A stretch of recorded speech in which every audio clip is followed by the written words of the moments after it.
ঢালিউডের জনপ্রিয় চিত্রনায়ক মাসুম পারভেজ রুবেল সড়ক দুর্ঘটনায় আহত হয়েছেন।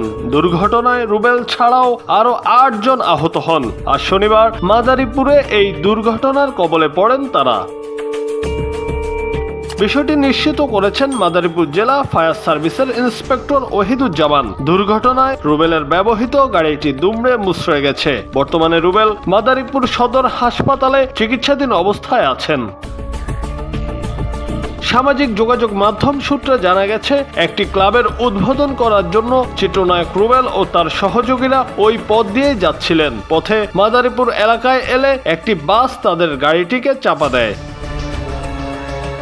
রুবেল বাংলাদেশ চলচ্চিত্রে মার্শাল কিংবদন্তি ও অ্যাকশন কিং হিরো হিসেবে বেশ সুপরিচিত।